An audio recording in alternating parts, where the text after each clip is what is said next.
అందరికీ ముందుగా తొలి ఏకాదశి శుభాకాంక్షలు. Welcome to queen Yuthika vlogs. అందరు ఎలా ఉన్నారు? అందరూ బాగుండాలి, అందులో మేము ఉండాలి. వీడియో లాస్ట్ వరకు చూడండి, స్కిప్ చేయకుండా. Thank you for watching. ఒకవేళ నచ్చితే సబ్స్క్రైబ్ చేసుకోండి, అలాగే లైక్ ఇవ్వండి.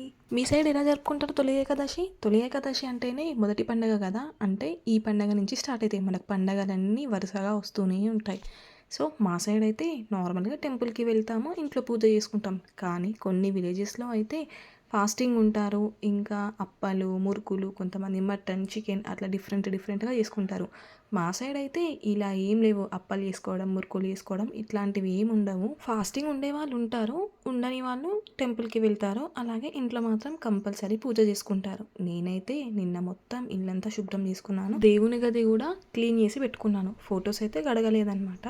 సో ఈరోజు మార్నింగ్ మంచిగా మళ్ళీ ఇల్లు క్లీన్ చేసుకొని అంత నీట్గా ఆ తర్వాత దేవుని గదిలోకి వెళ్ళి పటాలన్నీ క్లీన్ చేసుకున్నాను అనమాట. అంతకంటే ముందు కడపలకి మాత్రం కంపల్సరీ ముగ్గు పెట్టుకోవాలి కదా.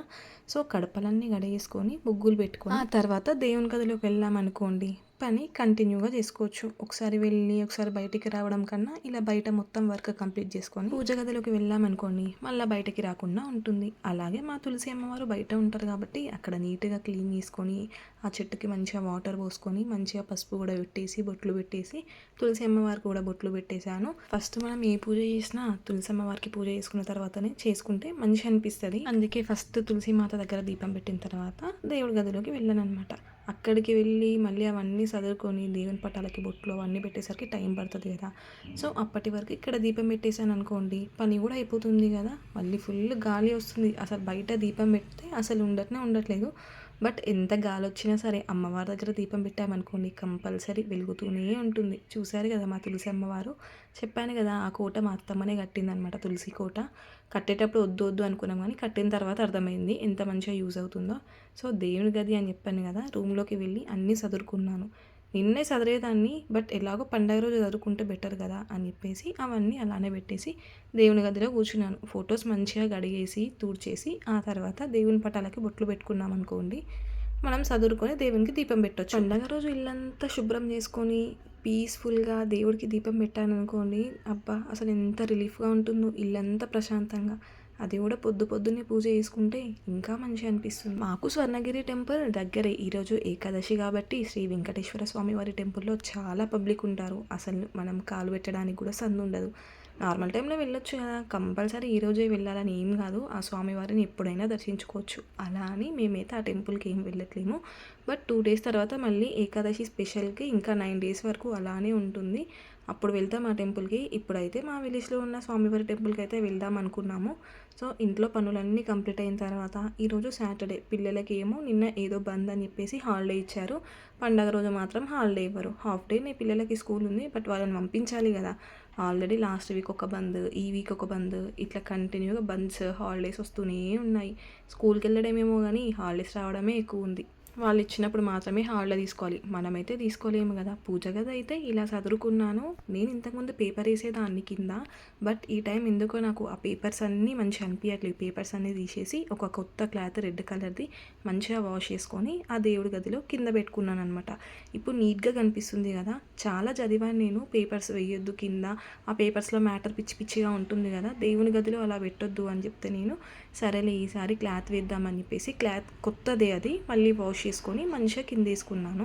స్కూల్ ఉన్న రోజు ఇలా పొద్దున్నే పూజ కావాలంటే అసలు ఎప్పుడో లేవాలి. చూపించాను కదా టైము, అప్పుడు లేసేనే నాకు ఇప్పటి వరకు అయిపోయింది. ఆల్రెడీ అన్నం వండేసాను, కూర కూడా వండేసాను. ఎందుకంటే మనకి ఉన్నంత ఫ్రీగా ఇంట్లో పిల్లలు స్కూల్కి వెళ్తారు, హస్బెండ్ డ్యూటీకి వెళ్తారు, వాళ్ళకైతే లంచ్ బాక్స్ రెడీ చేయాలి కదా. వాళ్ళ కోసం మనం లంచ్ ఆపడం అయితే కరెక్ట్ కాదు. ఆ పని చేసేసాను, ఈ పని కూడా కానిస్తున్నాను. అంటే మార్నింగ్ లేస్తేనే వర్క్స్ అన్నీ అవుతాయి.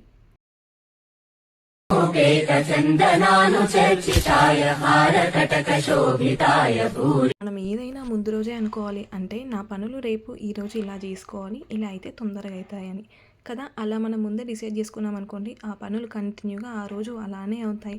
నేను ఎప్పుడైనా ఫెస్టివల్స్ ఏవైనా వచ్చినా సరే, ఇంకేమైనా ఆ రోజు ఇంపార్టెంట్ డే అయితే ముందుగానే లేస్తాను. అలా లేస్తేనే పొద్దున్నే దేవుడికి కానీ పూజ, బయట తులసి అమ్మవారికి కానీ పూజ కంప్లీట్ చేసేసుకుంటాను అనమాట. అప్పుడు ఎంత పీస్ఫుల్గా ఉంటుందో మార్నింగ్. అదే నార్మల్గా మండే కానీ ట్యూస్డే, ఫ్రైడే అలా అయితే 8:30, 9కి అలా దీపం పెడతాను. కానీ నార్మల్గా ఈ ఫెస్టివల్స్ వస్తే మాత్రం మార్నింగ్ 6:30 వరకు పూజ కంప్లీట్ అవుతుంది.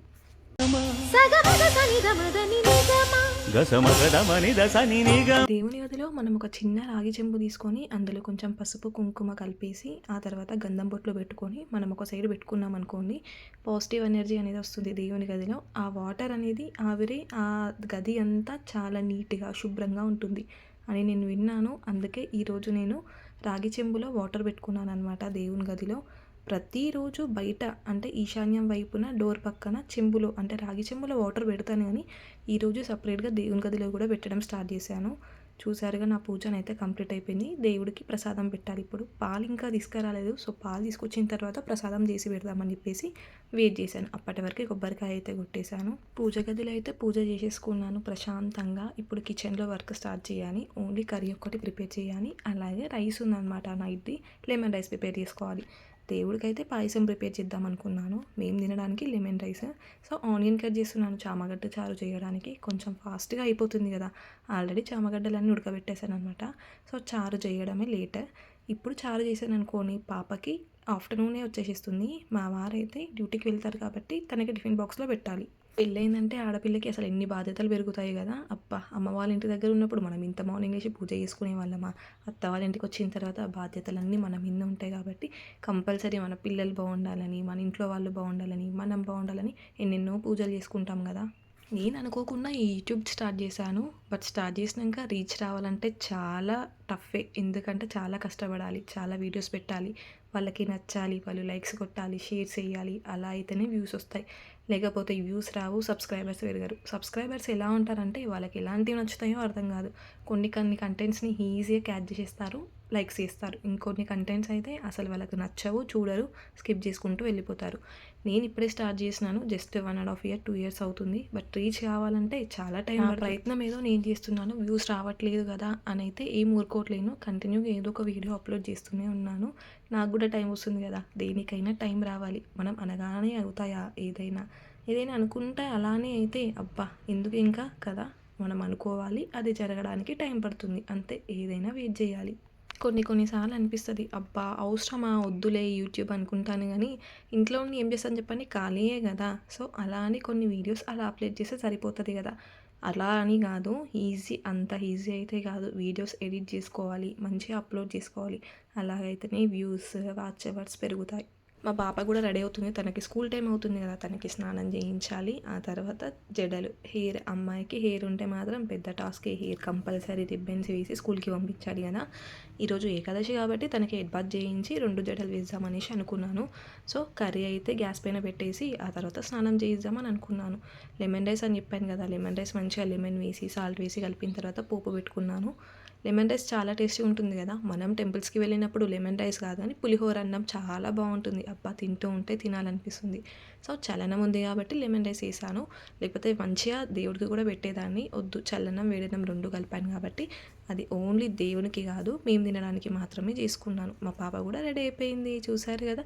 తనకి ఇప్పుడు బ్రేక్ఫాస్ట్ పెట్టేసేయాలన్నమాట. పాయసం చేస్తున్నాను, పాలు తీసుకొని వచ్చారనమాట. పాయసం చేసి దేవుడికి పెట్టాను అనుకోండి, పూజ మొత్తం కంప్లీట్ అయిపోతుంది. పాయసం దేవునికి పెట్టిన తర్వాత మేము కూడా తినేసేయచ్చు. హెడ్ బాత్ స్కూల్ ఉన్నప్పుడు చేయిస్తే పిల్లలకి అబ్బా అసలు హెయిర్ ఆరదు కదా. సో కొద్దిసేపు అలా ఫ్యాన్కి కూర్చో, బయట కూర్చో అని చెప్తూనే ఉన్నాను మా పాపకి. సేమియా పాయసం చాలా ఈజీగా క్విక్గా అయిపోతుంది కదా. జస్ట్ 10 minutes పాలు మంచిగా మసిలినాయి అనుకోని, జస్ట్ 10 minutesలో పాయసం చేసుకోవచ్చు మనం. పాయసం రెడీ చేసిన తర్వాత ఆ దేవుడికి పెట్టేసుకోవాలి కదా. పాయసం దేవుని రూమ్లోకి తీసుకెళ్ళి ఆ దేవునికి పెట్టేసి మంచిగా మొక్కుకున్నాను, నా పిల్లలు మా వాళ్ళు అందరూ మంచిగా ఉండాలని. ఆ తర్వాత పాయసం బయటికి తీసుకొచ్చాను మా పాపకి, అండ్ నేను కూడా తినేసామన్నమాట. మా వారు అప్పటికే వెళ్ళిపోయారు, తను ఇంత లేట్ వెళ్ళాడు. నేను అంత మార్నింగ్ పూజ చేసుకున్నా సరే ఆ టైం వరకు అయితే వెళ్ళిపోతారు, 7 వరకు. సో అలా అనేసి మేమే మొక్కుకొని మేమే తినేసాము. వివిధ నిర్బంధముల తొలి ఏకాదశి రోజు నా మొదటి పూజనైతే కంప్లీట్ అయిపోయింది. చాలా పీస్ఫుల్గా, చాలా మంచిగా చేసుకున్నాను, మంచిగా అనిపించింది. కానీ ఫాస్టింగ్ మాత్రం నేను ఒక పొద్దు ఉపవాసం నేను స్వామివారికి. అలాగని స్వామికి ఉపవాసం ఉన్న వాళ్ళే భక్తులు, ఉపవాసం లేని వారు భక్తులు గారు అని కాదు. మనసులో తలుచుకుంటే చాలు కదా. ఫస్ట్ నుంచి నేను ఫాస్టింగ్ లేను కాబట్టి ఈరోజు కూడా లేను. ఆ స్వామివారికి ఎప్పుడు ఎలా కొలుస్తానో ఈరోజు కూడా అలానే కొలిచి పూజ చేసుకున్నాను.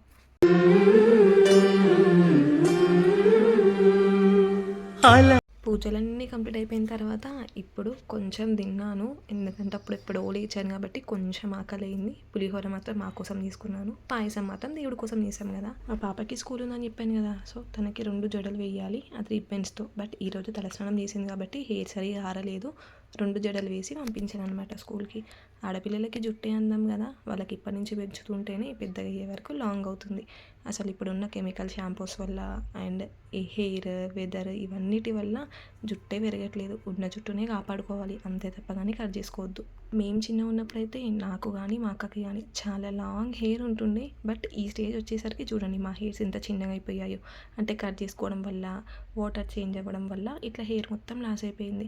ఆ షాంపూస్ కానీ కెమికల్స్, కండిషనర్స్ ఇవన్నీ యూజ్ చేయడం వల్ల హెయిర్ చాలా లాస్ అవుతుంది కదా. పిల్లలకి మాత్రం అట్లాంటివి యూజ్ చేయకండి. హోమ్ రెమెడీస్ మాత్రమే యూజ్ చేయాలి. అంటే అలోవెరా కానీ, కల్మాకు పౌడర్ కానీ ఇలా మంచిగా గ్రైండ్ చేసుకొని మనం హెయిర్కి పెట్టాలి.